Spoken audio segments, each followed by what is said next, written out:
bom é podermos estar aqui.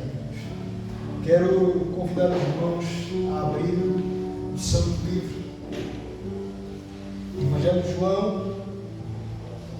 João, capítulo 13. João, capítulo 13.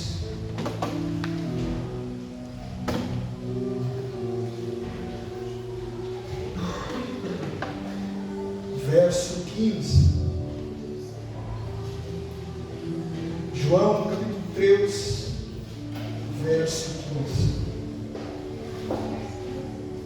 Podem ficar sentados, tá bom?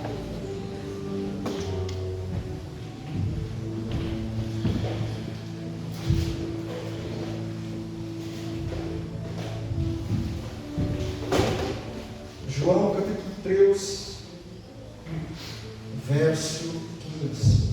Conseguem me ouvir bem? Todos encontraram?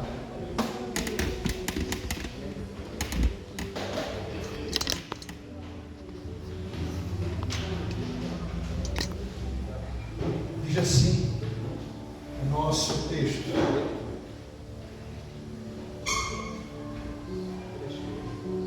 porque eu vos dei um exemplo, para que, como eu vos fiz, façais vós também. Porque eu vos dei um exemplo, para que, como eu vos fiz, façais vós também. Curva a sua cabeça. Deus querido e Deus amado, é diante da tua presença que nós nos encontramos, pela tua bondade e pela tua fidelidade. Deus, precisamos da tua graça, precisamos do teu Espírito Santo, precisamos, ó Deus, do teu auxílio. Abre os nossos olhos, abre o nosso entendimento, fala conosco nesta noite, mostra-nos, Deus, as verdades do teu reino, ajuda-nos, Senhor, à luz da tua palavra, que o Senhor prepare os nossos corações, que eles possam ser como uma terra fértil, uma terra preparada para poder receber a tua palavra. A minha oração é que ela possa produzir frutos para a glória do teu nome, em nome de Jesus. Que assim seja. Amém. Queridos, o título desta mensagem é Seja Exemplo. Seja exemplo. Grave isso. Seja exemplo.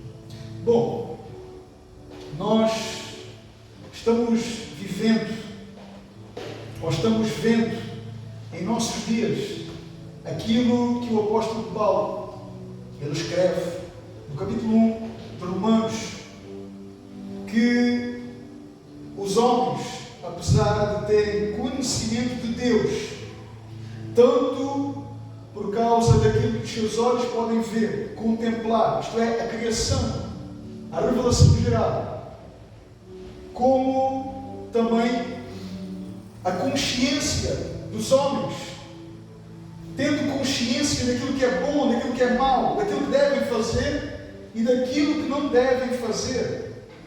Apesar então de tudo isso, os homens, eles não glorificaram a Deus, nem lhe deram graças, pelo contrário. Os seus pensamentos se tornaram tolos e a sua mente está vazia, está coberta de escuridão.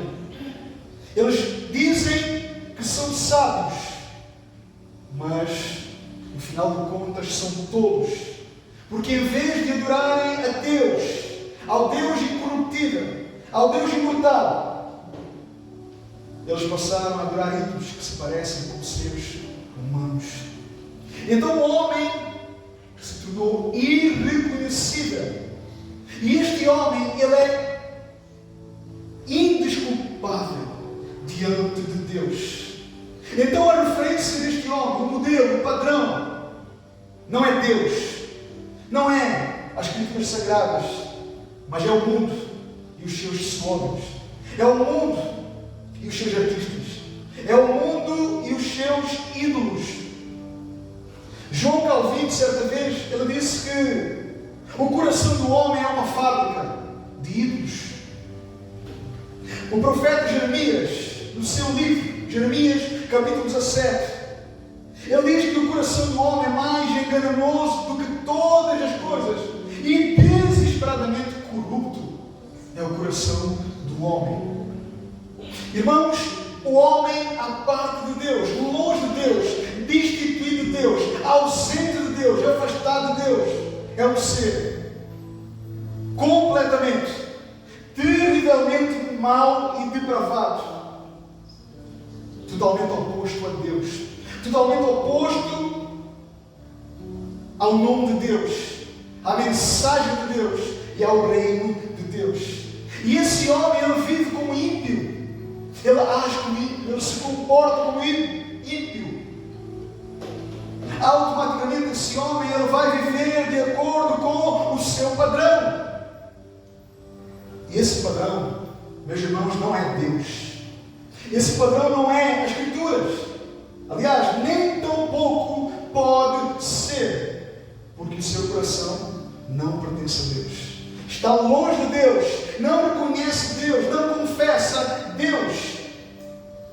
E meus irmãos, isso é absolutamente natural. É absolutamente normal. Por quê? Porque é as consequências da queda, é as consequências do evento da queda, do pecado e da morte espiritual que veio sobre todos os homens, a descendência de Adão. E esse é o quadro do homem. No entanto, à luz da Bíblia, à luz das profecias, os profetas, a lei, os salmos falaram sobre o homem.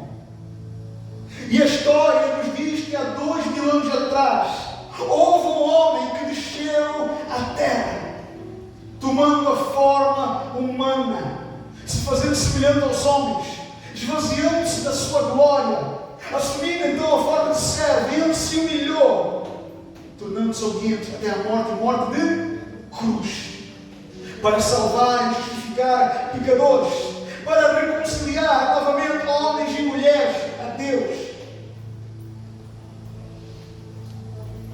Esse Deus, homem, ele veio e consigo, ele inaugurou um reino.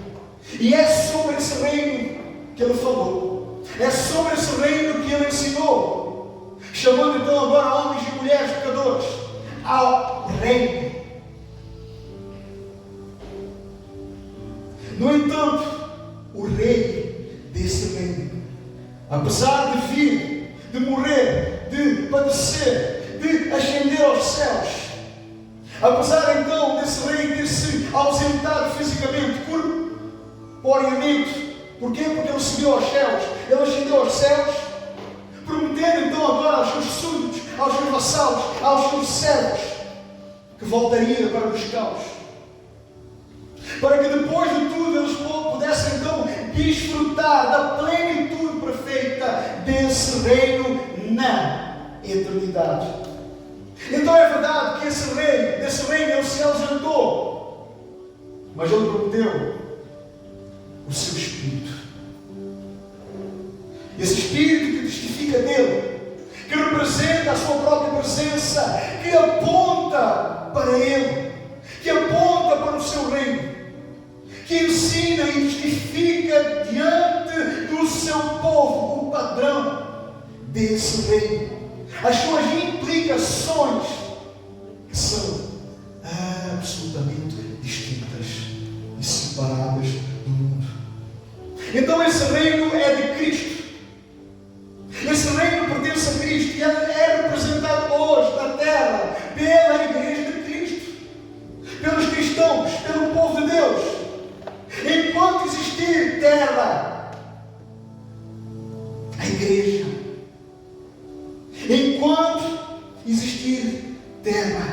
igreja, ela proclama o reino de Deus.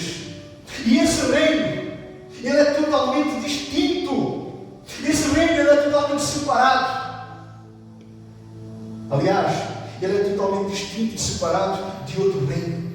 O reino de Satanás. O império das trevas, da qual todos aqueles que não pertencem a Cristo e ao seu reino estão cativos e são escravos do reino de Satanás. E aqui nós vamos começar a entender o tema central da nossa mensagem: sejam exemplos. Porque o reino de Deus, ele é totalmente oposto e distinto do reino de Satanás. Porque, meus irmãos, ambos têm o Senhor. Ambos os reinos têm o Senhor. Ambos os reinos têm um trono. Ambos os reinos têm um padrão, um modelo a seguir de exemplo e de referência. No tocante ao reino das trevas, qual é o padrão deste reino?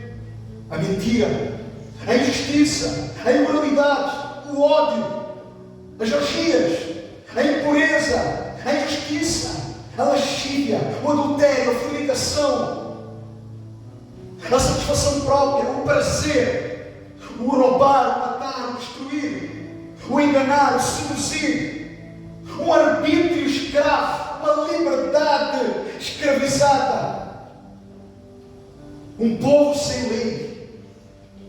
E tudo isto, queridos, representa bem o mundo que nós vivemos. E tudo isto representa muito bem os nossos dias, a condição dos homens sem Deus. Porquê? Porque eles estão seguindo o padrão do seu Senhor. O diabo está reinando na mente e no coração desses homens e mulheres que estão longe de Deus, que estão separados de Deus, que estão destituídos de Deus. Este é sem dúvida o retrato do mundo em que nós estamos inseridos. Este é o reflexo do império das trevas em ascensão do mundo. Um reino onde habita a idolatria, as guerras, os conflitos políticos, económicos, sociais, até mesmo religiosos. Agora, no tocante ao reino de Deus, nós precisamos dizer e lembrar que este padrão, o padrão de Deus, o padrão do reino de Deus, é totalmente distinto. Ele é totalmente distinto, separado. Porque o padrão e o modelo desse reino foi refletido, foi exemplificado pelo próprio Senhor desse reino. Não é isso que nós temos à luz do Evangelho de João? Vejam que Jesus, no texto que nós lemos, está lavando os pés aos seus discípulos. Jesus está lavando os pés aos seus discípulos para mostrar-lhes que Ele mesmo, sendo o Senhor do reino, ainda assim Ele serviu. Ainda assim Ele estava pronto para servir. E que o seu exemplo agora devia ser guardado e aplicado em suas vidas, ou na vida dos discípulos. Meus irmãos, Jesus representava Deus. Jesus representava Deus. Jesus representava o seu reino na terra. E agora os seus discípulos passam a representar Cristo e o reino do Pai e do Filho na terra. Então notem a responsabilidade que os discípulos têm. Notem a responsabilidade que os discípulos têm. Porque Jesus é o padrão. Jesus é o modelo. Jesus é o exemplo do seu próprio reino, do reino que Ele inaugurou. Em Jesus nós encontramos o exemplo de conduta. Em Jesus nós encontramos o exemplo de fidelidade. Em Jesus nós encontramos o exemplo de obediência. Em Jesus nós encontramos o exemplo de reverência ao Pai.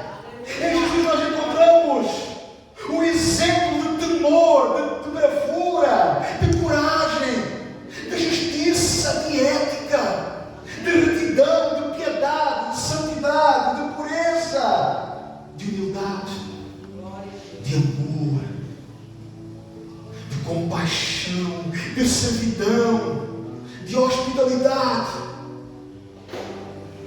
de ódio e repúdio pelo pecado. De ódio e repúdio pelo pecado. Queridos irmãos, nós muitas vezes não medimos aquilo que a nossa boca diz. Muitas vezes nós não medimos o que nós dizemos ser. Nós não avaliamos o peso do que é ser um cristão. E a responsabilidade que este homem e esta mulher têm perante Deus e o seu reino nesta sociedade caída.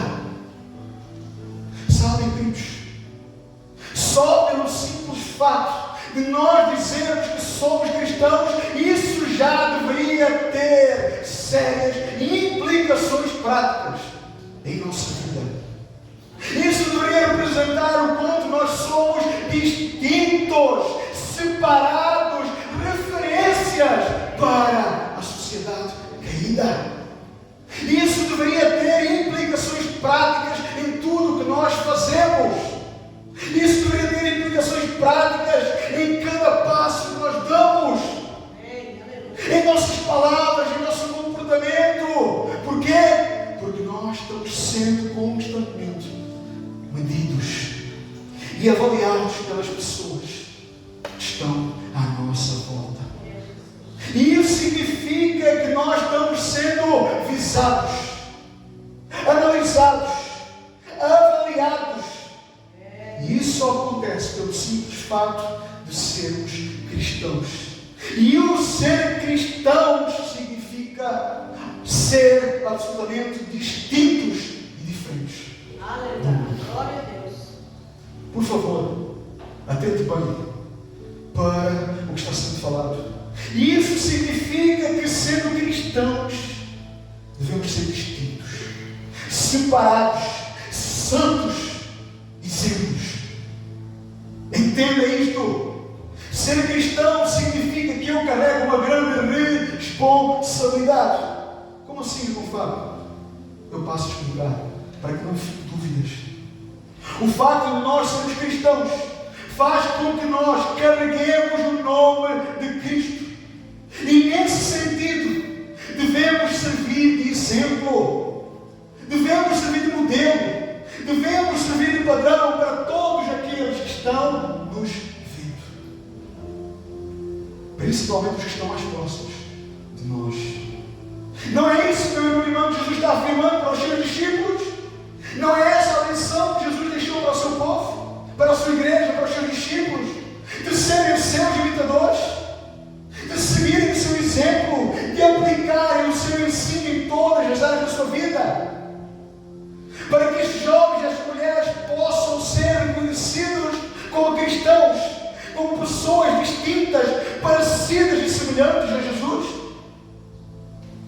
Não é essa a mensagem do cristianismo para a igreja, não é essa a mensagem do cristianismo para o povo de Deus, não é essa a mensagem do cristianismo para os pecadores, de resgatar pecadores, de salvá-los. Mas não fica por aí, não fica simplesmente em resgatar e salvar, mas aquele que Deus salva, Ele vai santificar ao ponto de eles serem totalmente distintos, transformados e conformados à imagem e semelhança de Cristo.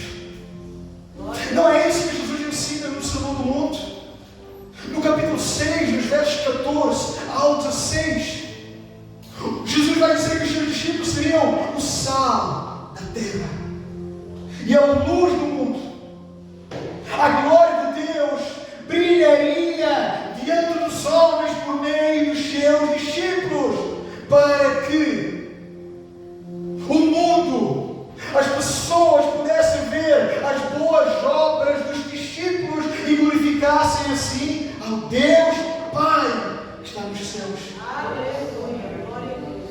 Meus irmãos, nós precisamos entender que o padrão do reino de Deus ele é tão elevado, porque Cristo é o padrão.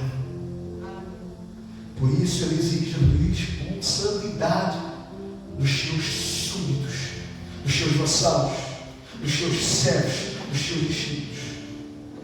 Nesse sentido, você e eu temos a obrigação e a responsabilidade, isto se de facto somos crentes, isto se de facto somos cristãos, de exemplificar esse reino, de exemplificar esse modelo em todos os ambientes e circunstâncias da nossa vida. Sabe porquê? Porque se nós não fizermos, escute bem, se nós não fizermos, nós estaremos blasfemando, ofendendo, profanando esse reino que nós dizemos crer e pertencer. E aqui nós entramos num problema gravíssimo em nossos dias. A fé absolutamente divorciada da ética. A fé divorciada de uma vida prática. A fé que é professada com lábios, absolutamente divorciada de uma vida onde as obras e a conduta passam agora a negar a fé. Eu falo que amo a Deus, eu confesso Jesus, mas a minha vida, ela não evidencia esse Jesus. O meu próprio testemunho, o meu próprio comportamento nega aquilo que eu confesso. E é isso que Paulo vai escrever a Tito, no capítulo 1, no verso 16. Olha o que Paulo diz: que naquele contexto existiam muitas pessoas que afirmavam que conheciam a Deus, mas por meio das suas atitudes o negavam completamente. Paulo vai dizer mais. Ele diz que por isso essas pessoas são abomináveis e desobedientes e desqualificadas para qualquer boa obra. Por favor, ouça, meus irmãos. Eu não subi aqui como um homem perfeito, como um homem que atingiu a santidade máxima, muito pelo contrário. Isto também é para mim. Isto também é para eu me rever, para que eu possa enxergar o estado do meu coração, o estado da minha alma, para que eu pudesse rever a minha vida, julgar a minha vida à luz das Escrituras Sagradas. Então, por favor, não interpretem isto como se o homem que está falando à igreja, o homem que está se dirigindo à igreja, seja um homem perfeito. Não, pelo contrário, este homem é tão passivo de correção, de instrução, de ser tratado por Deus, porque todos nós somos dignos de correção e precisamos ser tratados.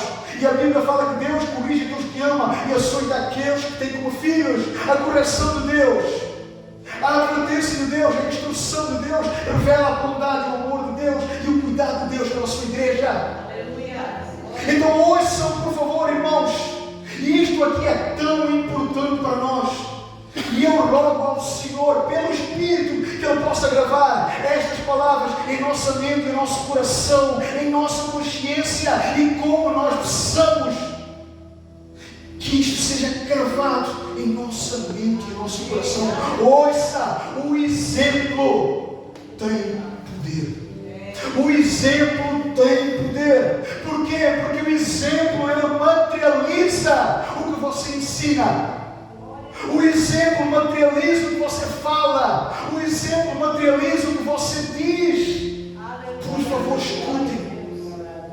Tudo que você fala, seja um conselho para o seu filho, seja um conselho para a sua filha, seja um conselho para o seu esposo, seja um conselho para a sua esposa, seja uma entrevista qualquer, seja alguma pregação, seja algum ensino, seja alguma advertência quando você quer procurar corrigir alguém, seja alguma chamada de atenção, tudo que você fala para o seu filho, para a sua filha, seja no meio religioso, seja no meio secular, só ganhará respaldo com aquilo que você faz.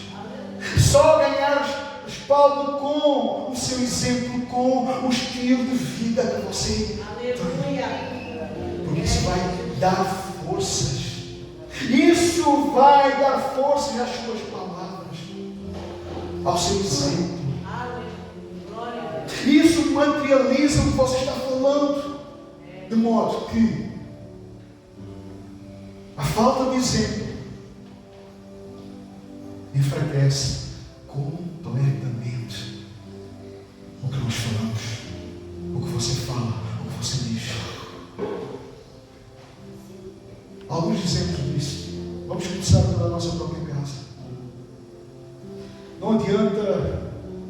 você ensinar justiça aos seus filhos se você pratica injustiça?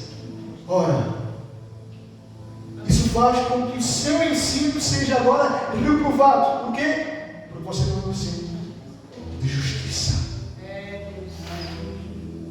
Como pai ou como mãe, não adianta querer exigir que os seus filhos orem e tenham uma vida de oração se eles não veem o pai ou a mãe orando e tendo uma vida de oração.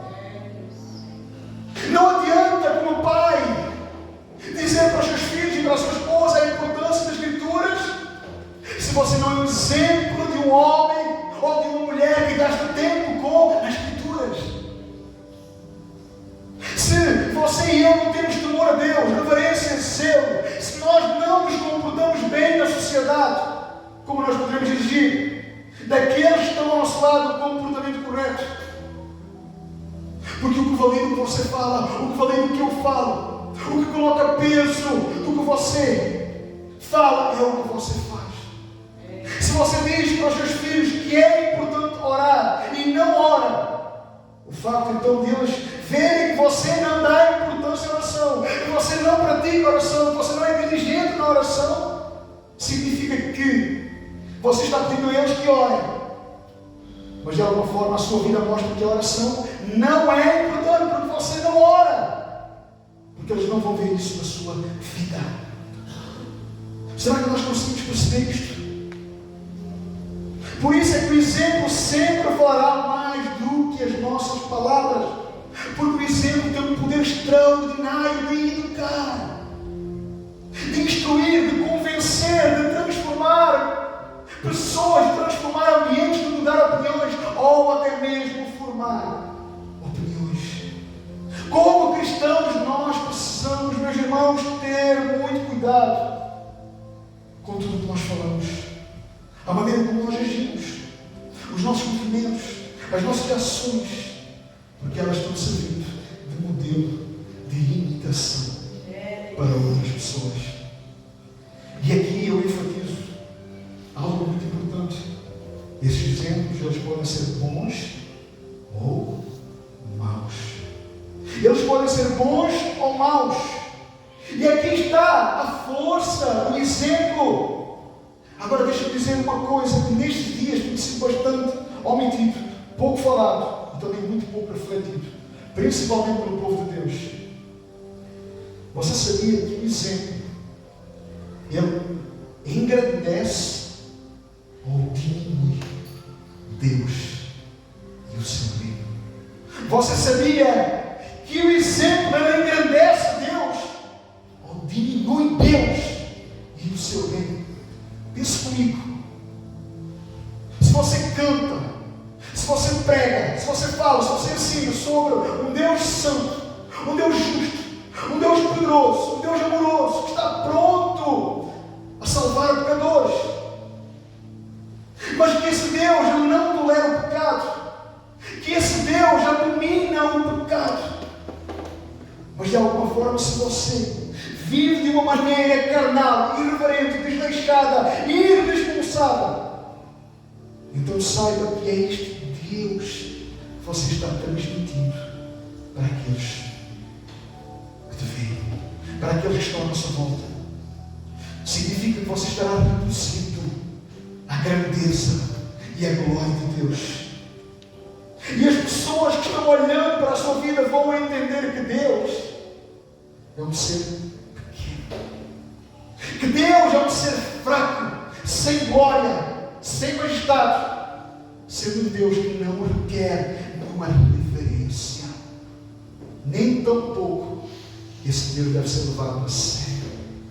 E tudo isso por causa da maneira errada, tudo isto por causa do exemplo errado que as pessoas veem em nós.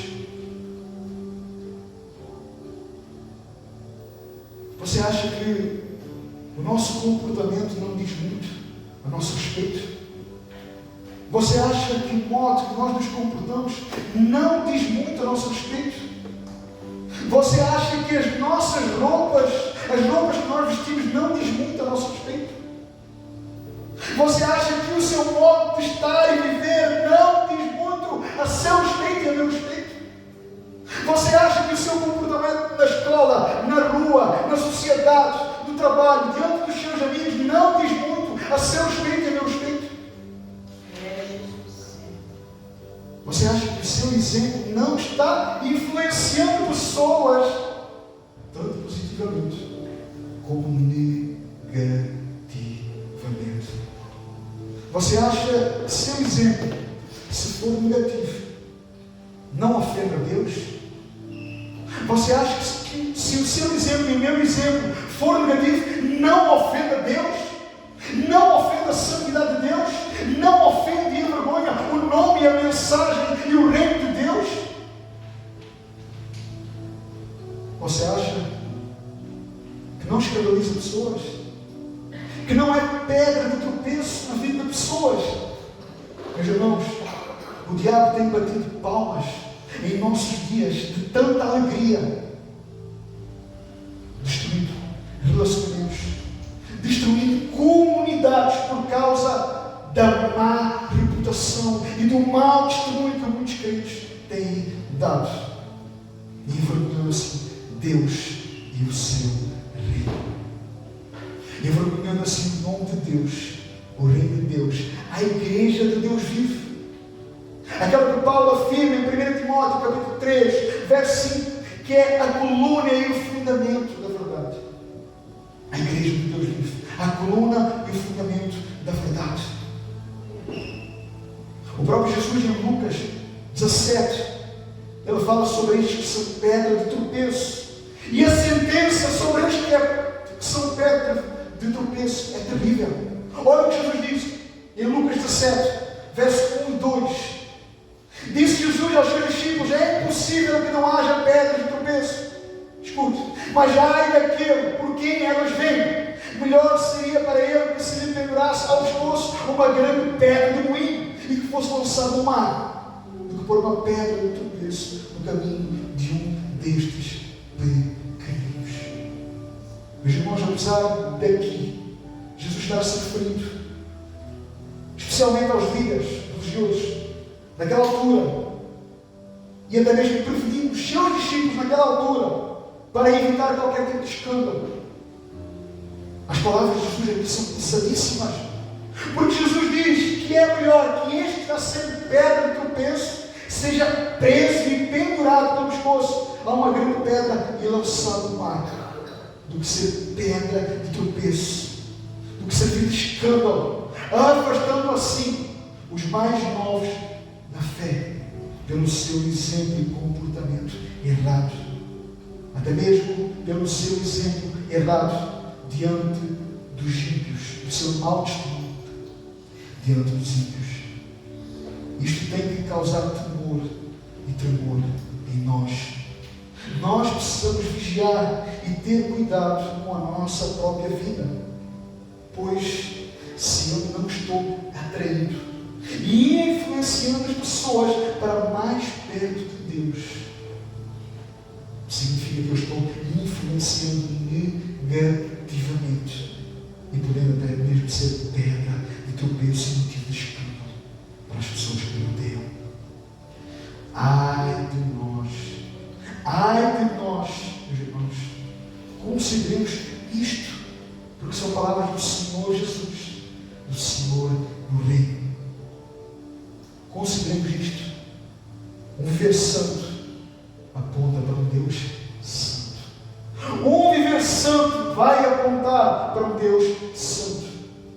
Quando eu ando em verdade e em justiça, eu estou testificando de um Deus justo e verdadeiro. Quando eu expresso amor, misericórdia, eu estou testificando de um Deus amoroso e misericordioso. Quando eu sou um homem separado do mundo, separado do profano, separado das trevas, separado do pecado, as pessoas que me odeiam e olham para mim, elas vão ver o reflexo de Deus que habita em mim. Elas vão ver a imagem e a glória de Deus em mim. Então o meu exemplo de cristão vai refletir para essas pessoas o Deus que eu sirvo. o reino que eu sirvo, a mensagem que eu sirvo e a mensagem que eu carrego. Glória a Deus. Aleluia. Um homem justo, santo, amoroso e piedoso aponta e reflete para um Deus justo, piedoso e santo. Se a nossa vida, meus irmãos, como crentes, não reflete a imagem, não reflete o caráter, não reflete o ensino, o modelo, a glória de Cristo, Deus Pai, não pode ser glorificado e exaltado. Se as pessoas não verem Cristo em nós, elas não poderão chegar a Deus. Se as pessoas elas não contemplarem e conhecerem o Evangelho por meio de nós, através de nós, como elas conhecerão Cristo e como elas chegarão a Deus?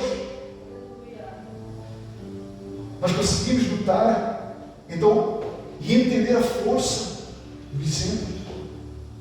Nós precisamos ter exemplos como cristãos.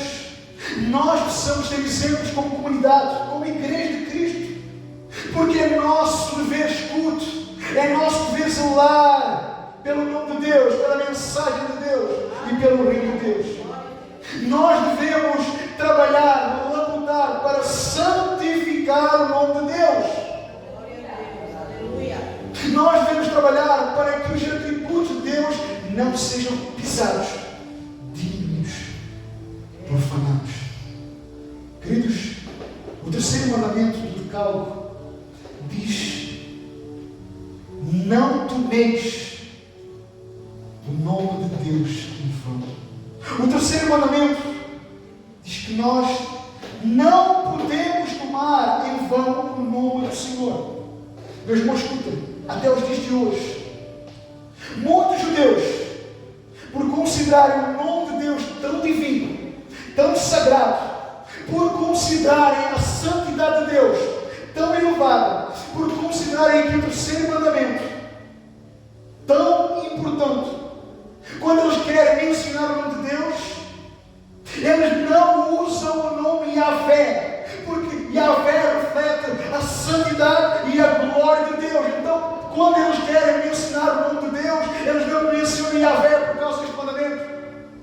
Veja aqui temor, reverência, zelo pelo nome de Deus. Aleluia.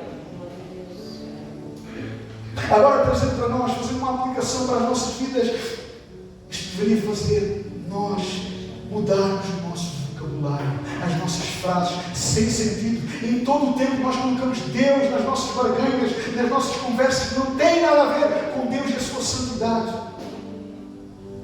O nome de Deus é santo. O nome de Deus é santo. Deus é santo e o seu nome não deve ser profanado e nem tampouco ser tomado em vão pelas nossas vidas. Agora, deixe-me dizer, para piorar mais isto, tomar o nome de Deus em vão não é só quando eu menciono o seu nome de uma forma tola, de uma forma estúpida em alguma conversa, mas é também quando o meu comportamento como cristão não evidencia o seu ensino, não evidencia a sua mensagem, não evidencia o seu reino. Então saiba que como cristão, ou como cristãos, nós temos uma tarefa e uma responsabilidade muito grande. Qual é? Guardar o nome de Deus, zelar pelo nome de Deus, santificar o nome de Deus, seguir o seu exemplo de manifestar o seu reino na terra, sendo sal e luz. Então a sua maneira de viver importa. Nunca pense que a sua maneira de viver não importa. Nunca pense que a minha maneira de viver não importa. Pelo contrário, a sua maneira de viver importa. A minha maneira de viver importa. O seu vocabulário importa. As suas palavras importam. As suas roupas importam. A sua maneira de estar na sociedade importa. As suas ações importam. O seu comportamento importa.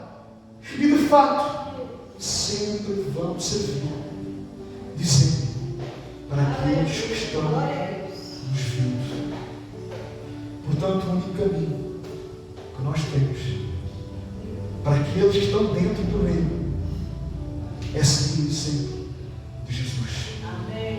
é ser representantes do reino de Deus, embaixadores desse reino, ser exemplos de homens e mulheres santos, justos, tementes, verdadeiros, sinceros, íntegros, que estão completamente comprometidos com o senhorio de Jesus Cristo. Porque só assim, meus irmãos, esta sociedade caída, só assim as pessoas lá fora poderão dizer: ali vai o Anderson, que homem piedoso, que homem santo, ali vai um cristão, ali vai uma mulher temente, uma mulher piedosa, ali vai um cristão. Veja a postura daquele homem, veja a postura daquela mulher. Aquela mulher é modelo de justiça, a Tânia é modelo de piedade, aquele homem é obediente, ali vai o homem de Deus, aquele homem pertence a Cristo.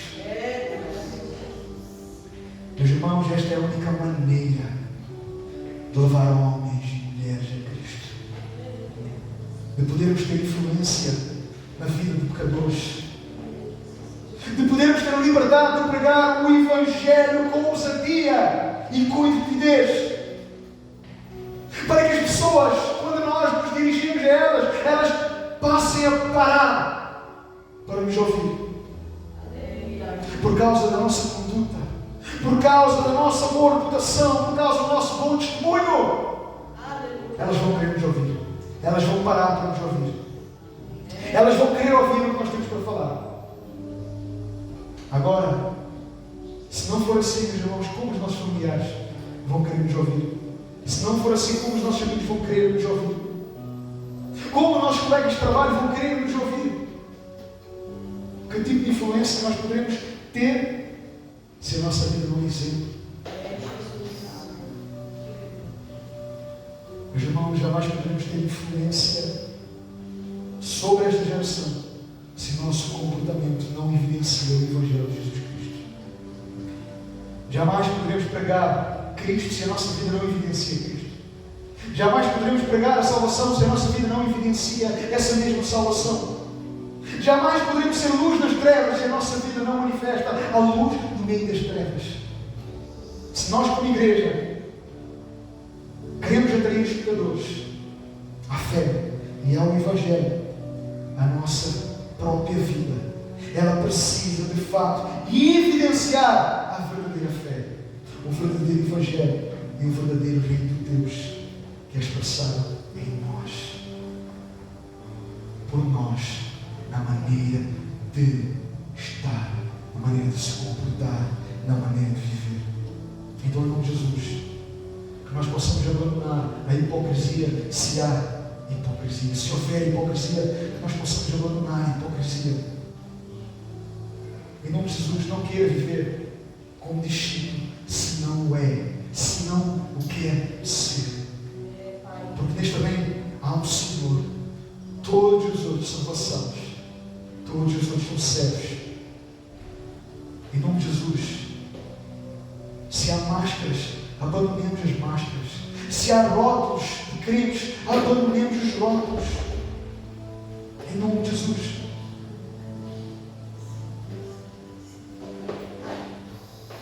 E se você de fato não conhece Jesus e o verdadeiro Evangelho, é hora de você ir a Cristo em arrependimento e fé e buscar a conversão e a regeneração. Pedir a Jesus que te salve, pedir ao Espírito Santo que regenere a sua vida, que transforme a sua vida de dentro para fora. Porque saiba de uma coisa: o Jesus que veio há 2000 anos atrás, como Salvador, como libertador, como servo, Ele voltará não mais como Salvador, mas Ele voltará como juiz, para separar os que são dos que não são. E ai daqueles que não são, ai daqueles que são joio. O Escritor aos Hebreus vai dizer: horrenda coisa, terrível coisa é cair nas mãos do Deus Todo-Poderoso, do Deus vivo. Porque o Senhor julgará homens e mulheres, e ai daqueles que não tiverem os seus nomes escritos no livro levar a Cristo. A mão direita de Cristo. A mão direita de Cristo, ela está estendida sobre a terra. E Ele chama pecadores. Ele está pronto, a mão direita de Cristo está pronta a perdoar, a salvar. E com a sua mão esquerda, Ele está, de alguma forma, retendo, aplacando, removendo, de certa forma, a ira de Deus que virá. Então, com a mão direita, Cristo chama homens e mulheres ao arrependimento. E com a mão esquerda, Ele ainda retém a ira de Deus. Mas no dia do Senhor, a mão direita, a da salvação, ela será removida. E a mão esquerda, da qual Jesus retém a ira de Deus, ela será removida. O juízo e a ira de Deus virá sobre os homens. E aqueles que não tiverem seus nomes escritos no livro da vida vão se lembrar destas palavras de Jesus. João 3,36. Quem crê no Filho tem a vida. O que todavia se mantém rebelde contra o Filho não verá a vida, mas sobre ele permanece o quê? A ira de Deus. Escute, há consolo para a sua vida. Escute esta frase de Jonathan Edwards. Ele vai dizer que a terra é o único inferno que os cristãos experimentarão nesta terra. Mas esta terra é o único céu que os não cristãos experimentarão. Sabe porquê? Porque o inferno será terrível. O inferno será terrível. A terra é o único inferno que os cristãos experimentarão, mas é o único céu que os não cristãos experimentarão. Que sirva também para a nossa reflexão e para a nossa meditação. Que nós possamos sair daqui, meus irmãos, refletindo sobre as nossas vidas, a respeito do exemplo que nós temos tido. Que tipo de exemplo nós temos sido? Nós somos de facto bons exemplos, somos modelos a seguir. Que tipo de cristianismo as pessoas podem ver em nós?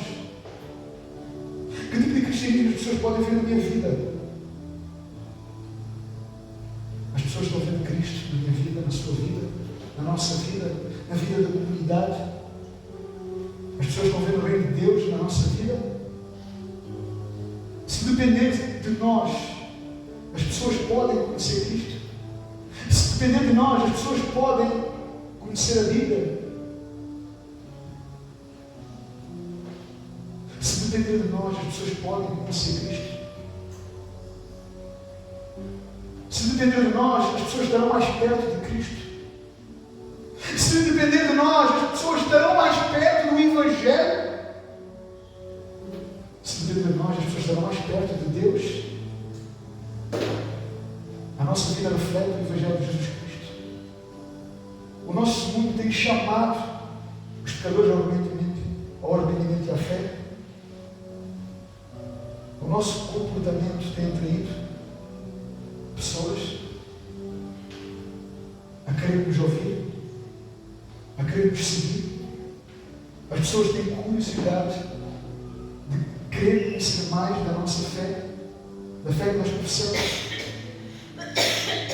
A nossa fé anda de mãos dadas com a obediência.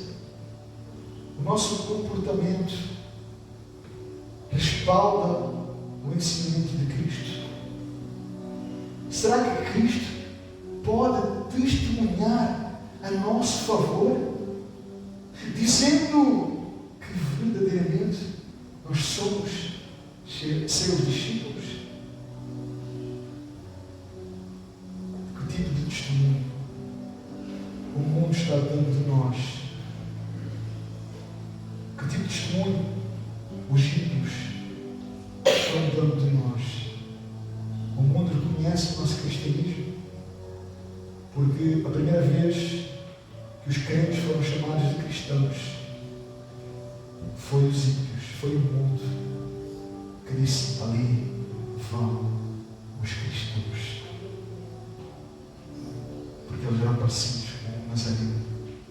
porque eles eram semelhantes a Cristo. Porque o seu comportamento, a sua vida era semelhante àquele que foi crucificado, mas ressuscitou e voltará para buscar a sua vida.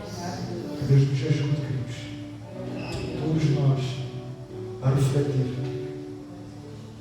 Seja exemplo. Se não é, se não somos, que nós possamos ser.